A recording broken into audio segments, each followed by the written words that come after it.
견월TV 파스 운동질 기문화 인사드립니다. 수요 기독교 핵심 길라 잡을 시간에 견월TV 윤목사입니다.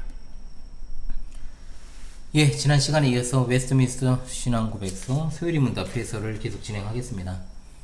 금주는 제14강 그리스도의 낮아지심과 높아지심에 관한 27문, 제28문을 공부하도록 하겠습니다. 여러분 지난 23문에서 26문 좀 문답이 좀 있었죠. 지난 시간에 그리스도의 삼중 직분에 대한 내용들을 잘 복습하셨는지 모르겠습니다. 오늘도 역시나 간단한 해설입니다만은 우리 신앙의 아주 중요한 요목을 잘 집중해서 공부하시고요. 그리고 제가 이제 얼마 전부터는 관련 성경 구절을 갖다가 다 소개하고 있습니다. 여러분 잘 들으시면서요. 얼마간의 유익을 얻으시는 시간이 될 수 있기를 바랍니다. 27문입니다. 예수 그리스도의 낮아지심과 높아지심에 관한 첫 번째 그리스도의 낮아지심의 내용은 무엇입니까? 라고 묻고 답하기를 그리스도의 낮아지심은 곧 그가 탄생하시되 비천한 지위에 나셔서 율법 아래에 복종하시고 이 세상의 여러가지 비참함과 하나님의 진노하심과 십자가에서 저주의 죽음을 당하시고 장사 지낸 바 되어 얼마 동안 사망의 권세 아래 거하신 것입니다. 라고 했습니다. 불벌레 소리가 엄청 크게 들리네요. 28문입니다. 그리스도의 높아지심의 내용은 무엇입니까? 답하기를 그리스도의 높아지심은 사흘 만에 죽은 자 가운데서 다시 살아나신 것과 하늘로 올라가신 것과 하나님 아버지 우편에 앉아 계신 것과 마지막 날에 세상을 심판하러 오시는 것입니다. 라고 했습니다. 자, 먼저 그리스도의 낮아지심은 한자어로 비하라 그럽니다. 비하. 예수 그리스도의 낮아지심은 5단계로 구분할 수 있습니다. 그 내용은 바로 사람 되심, 즉 성육신, 율법에 대한 복종, 그리고 고난받으심, 비천한 지위에 처하신 것이죠. 그리고 십자가에서 죽으심, 그리고 매장되심까지, 장사되심까지입니다. 자, 첫 번째 예수 그리스도의 성육신에 대해서 살피죠. 그리스도의 낮아지심을 줄여서 두 글자로 비하라고 한다 했습니다.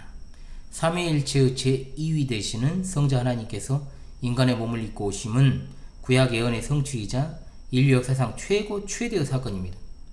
이로 인해서 인류 역사도 그리스도 이전과 그리스도 이후로 나뉘고 또 예수께서는 역사의 중심에 이제 우뚝 서게 되신 것이죠. 영원 전부터 하나님이신 예수님께서는 성령으로 말미암아 동정녀 마리아에게서 잉태되심으로 인성을 취하셨지만 아담의 타락한 본성을 입은 육적인 후손이 아닌 여인의 후손, 창세기 3장 15절에 예언된 대로 여인의 후손으로 태어나심으로 완전한 사람이시지만 죄가 하나도 없으십니다. 요한복음 1장 1절 2절 태초에 말씀이 계시니라 이 말씀이 하나님과 함께 계셨으니 이 말씀은 곧 하나님이시라. 그가 태초에 하나님과 함께 계셨고 라고 했으며 14절의 말씀이 육신이 되어 우리 가운데 거하심에 우리가 그의 영광을 보니 아버지의 독생자의 영광이요 은혜와 진리가 충만하더라. 아멘. 하나님이신 예수 그리스도께서 인간의 몸을 입으셨다라고 하는 것 자체가 비하 중에 비하일진데 거기에다가 또 더해 일반인보다도 못한 탄생, 말 구유에 누워 계시잖아요.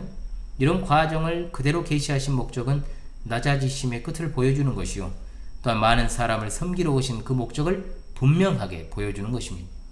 빌립보서 2장 6절로 8절입니다. 그는 근본 하나님의 본체시나 하나님과 동등됨을 취할 것으로 여기지 아니하시고 오히려 자기를 비워 종의 형체를 가지사 사람들과 같이 되셨고 사람의 모양으로 나타나사 자기를 낮추시고 죽기까지 복종하셨으니 곧 십자가에 죽으심이라. 아멘.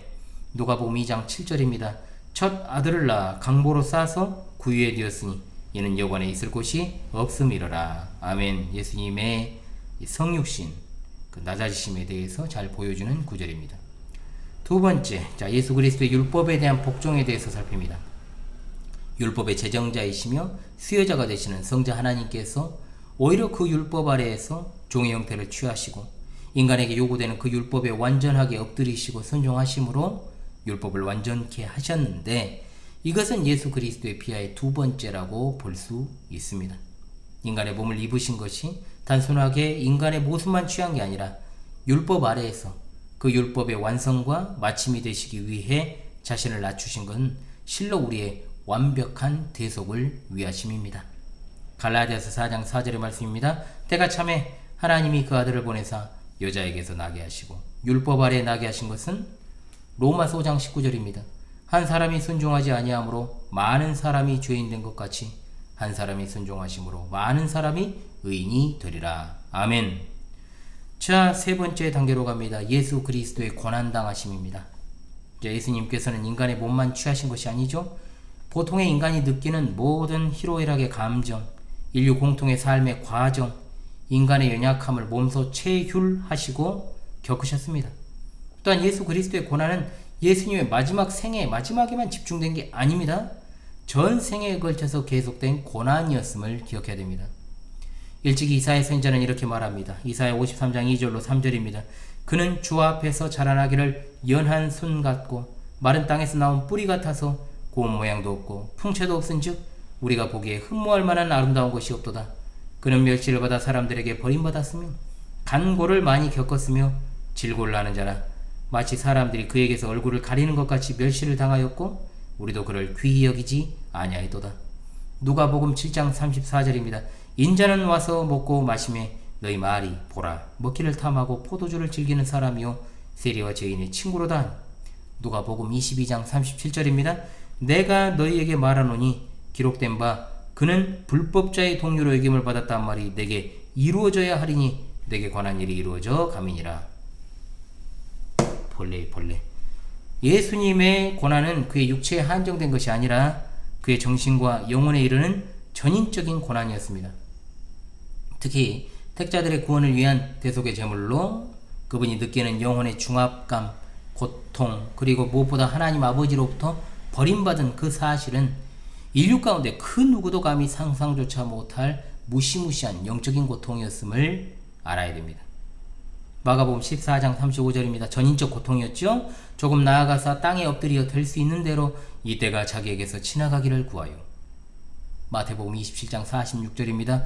제9시쯤에 예수께서 크게 소리질러 이르시되 엘리 엘리 라마 사박다니 하시니 이는 곧 나의 하나님 나의 하나님 어찌하여 나를 버리셨나이까 하는 뜻이라. 이것은 순전한 인간의 죄로 말미암은 대속적인 고난이었다라는 것을 알아야 됩니다. 예수 그리스도께서는 우리 죄를 대신 담당하실 아무런 이유가 없으셨고 또한 성부 하나님으로부터 철저하게 버림받아야 될 아무런 이유도 없으셨습니다. 이것은 인간에게 내려져야 되는 하나님의 진노를 철저하게 대신 받으신 것으로 그 누구도 흉내낼 수 없는 하나님의 측량할 수 없는 사랑의 결정체였다라고 하는 거죠. 이사야 53장 4절입니다. 그는 실로 우리의 질고를 지고 우리의 슬픔을 당하였거늘 우리는 생각하기를 그는 징벌을 받아 하나님께 맞으며 고난을 당하야 한다 하였노라. 요한복음 1장 29절입니다. 이튿날 요한이 예수께서 자기에게 나오심을 보고 이르되 보라 세상 죄를 지고 가는 하나님의 어린 양이로다. 아멘. 요한일서 2장 2절입니다. 그는 우리 죄를 위한 화목제물이니 우리만 위할 뿐 아니요 온 세상의 죄를 위하심이라. 아멘 할렐루야. 네 번째입니다. 예수 그리스도의 십자가의 죽으심입니다. 자, 십자가의 죽으심. 예수님의 고난의 최절정에 달하는 것입니다. 낮아지심의 네 번째 단계입니다. 십자가에서의 죽음은 인간의 죄를 대신한 형벌적인 대속의 죽으심입니다. 이것은 우리가 받아야 될 저주를 스스로 저주의 십자가를 지심으로 대신 받으신 것을 의미하죠. 이 죽음으로 말미암아 예수님은 사망을 이기시고 우리 생명의 유일한 길이 되어 주셨습니다. 갈라디아서 3장 13절입니다. 그리스도께서 우리를 위하여 저주를 받은 바 되사 율법의 저주에서 우리를 속량하셨으니 기록된 바 나무에 달린 자마다 저주 아래 있는 자라 하였습니다. 이사야 53장 5절로 6절입니다. 그가 찔림은 우리의 허물 때문이요 그가 상함은 우리의 죄악 때문이라. 그가 징계를 받음으로 우리는 평화를 누리고 그가 채찍에 맞음으로 우리는 나음을 받았도다. 우리는 다 양 같아서 그릇 행하여 각기 제 길로 갔거늘 여호와께서는 우리 모두의 죄악을 그에게 담당시키셨도다. 아멘. 로마서 5장 8절입니다. 우리가 아직 죄인 되었을 때 그리스도께서 우리를 위하여 죽으심으로 하나님께서 우리에 대한 자기의 사랑을 확증하셨느니라. 아멘. 이사야 53장 12절. 그러므로 내가 그에게 존귀한 자와 함께 몫을 받게 하며 강한 자와 함께 탈취한 것을 나누게 하리니 이는 그가 자기 영혼을 버려 사망에 이르게 하여 범죄자 중 하나로 헤아림을 받았음이니라. 그러나 그가 많은 사람의 죄를 담당하며 범죄자를 위하여 기도하였느니라. 누가복음 23장 43절입니다. 예수께서 이르시되 내가 진실로 내게 이르노니 오늘 내가 나와 함께 낙원에 있으리라 하시니라. 23장 46절입니다. 예수께서 큰 소리로 불러 이르시되 아버지 내 영혼을 아버지 손에 부탁하나이다 하고 이 말씀을 하신 후 숨지시니라. 아멘. 요한복음 19장 30절입니다. 예수께서 신 포도주를 받으신 후에 이르시되 다 이루었다 하시고 머리를 숙이니 영원히 떠나가시니라. 아멘. 자, 그리고 다섯 번째, 예수 그리스도의 장사 되심입니다. 자, 예수 그리스도의 낮아지심의 마지막은 무덤에 매장되신 거죠. 인간은 죽지 않을 가능성을 가진 존재였으나 타락으로 말미암아 흙으로 돌아가는 신세가 되었습니다. 인간이 저지른 죄에 대한 형벌의 결과로 당하는 이 사실이 예수님께 적용이 되었다. 이건 두 가지의 사실을 우리에게 보여줍니다. 첫 번째, 예수님께서 확실하게 죽으셨다는 것. 두 번째, 그분이 3일 동안 죽음의 권세 아래 있으므로 우리가 당해야 될 형벌의 최종 단계까지 겪으셨다는 것. 그러나 예수 그리스도의 육체는 썩음을 당치 않았고 이 사실은 다가올 영광을 위한 전조였다는 것을 잊지 맙시다. 창세기 3장 19절, 내가 흙으로 돌아갈 때까지 얼굴에 땀을 흘려야 먹을 것을 먹으리니 내가 그것에서 취함을 입었음이라. 너는 흙이니 흙으로 돌아갈 것이니라 하시니라. 마태복음 27장 59절로 60절의 말씀입니다. 요셉이 시체를 가져다가 깨끗한 세마포로 싸서 바위 속에 판 자기 새 무덤에 넣어두고 큰 돌을 굴려 무덤 문에 놓고 가니. 사도행전 2장 29절로 31절입니다. 형제들아, 내가 조상 다윗에 대하여 담대히 말할 수 있노니 다윗이 죽어 장사되어 그 묘가 오늘까지 우리 중에 있도다. 아멘. 자, 이제는 뭐를 공부해야 되겠습니까? 예수 그리스도의 높아지심, 이른바 승귀입니다. 승귀. 자, 귀하, 승귀. 첫 번째, 바로 예수 그리스도의 부활입니다. 아멘. 예수 그리스도께서는 우리 죄를 대신 지심으로 십자가의 죽음을 당하셨지만 이것으로 마침이 된 것이 아니었습니다. 그분은 죽음의 권세를 이기셨고 죽은 자 가운데서 3일 만에 다시 살아나셨는데 이것이 바로 예수님의 높아지심의 첫 번째 단계입니다. 예수 그리스도의 육체는 영혼과 다시 결합되었고 이 육체는 분명 이전의 육체지만 이전과 다르게 변화된 육체임을 성경이 증거하고 있고, 이것에 대해서 제가 한두 달 전인가 두세 달 전인가 제가 했어요. 이로 인해서 예수 그리스도께서는 부활의 첫 열매가 되시고 모든 잠자는 자들의 첫 열매가 되셨습니다. 예수 그리스도의 부활은 기독교 신앙의 근본입니다. 만약에 이 부활이 없었다면 우리의 믿음도 헛것이요 삶의 어떠한 소망도 존재하지 않았을 것이다 라고 사도가 증언하지 않습니까? 고린도전서 15장 14절, 그리스도께서 만일 다시 살아나지 못하셨으면 우리가 전파하는 것도 헛것이요 또 너희 믿음도 헛것이다. 마가복음 8장 31절로 32절, 인자가 많은 고난을 받고 장로들과 대제사장들과 서기관들에게 버림받아 죽임을 당하고 사흘 만에 살아나야 할 것을 비로소 그들에게 가르치시되 드러내놓고 이 말씀을 하시니 베드로가 예수를 붙들고 항변하매. 아멘. 마태복음 28장 5절로 6절입니다. 천사가 여자들에게 말하되 말하 이르되 너희는 무서워하지 말라. 십자가에 못 박히신 예수를 너희가 찾는 줄을 내가 아노라. 그가 여기 계시지 않고, 벌레 소리가 나요. 그가 말씀하시던 대로 살아나셨느니라. 와서 그가 누우셨던 것을 보라. 고린도전서 15장 20절입니다. 그러나 이제 그리스도께서 죽은 자 가운데서 다시 살아나사 잠자는 자들의 첫 열매가 되셨도다. 요한복음 20장 27절입니다. 도마에게 이르시되 내 손가락을 이내에 밀어 내 손을 보고 내 손을 내밀어 내 옆구리에 넣어보라. 그리하여 믿음 없는 자가 되지 말고 믿는 자가 되라. 누가복음 24장 15절로 16절입니다. 그들이 서로 이야기하며 문의할 때 예수께서 가까이 이르러 그들과 동행하시나 그들의 눈이 가려져서 그인 줄 알아보지 못하거늘. 요한복음 20장 19절입니다. 이날 곧 안식 후 첫날 저녁 때 제자들이 유대인들을 두려워하여 모인 곳에 문들을 닫았더니 예수께서 오사 가운데 서서 이르시되 너희에게 평강이 있을지어다. 아멘. 자, 그 다음으로 예수님께서 부활하신 뒤 승천하셨습니다. 예수 그리스도의 승천입니다. 예수 그리스도께서는 부활 후에 40일간 이 땅에 거하시다가 하늘로 올라가셨습니다. 이것은 단순하게 이 땅에서 떠나신 것을 의미하시는 것이 아니라 예수님의 원래 자리, 즉 영광의 하늘 보좌로 돌아가셨다는 의미입니다. 즉 지상의 사역을 완벽하게 수행하시고 또한 더 큰 영광과 존귀한 상태가 되셨으며 그 보좌에 앉으심으로 모든 인류의 예배의 대상이 되신 것이죠.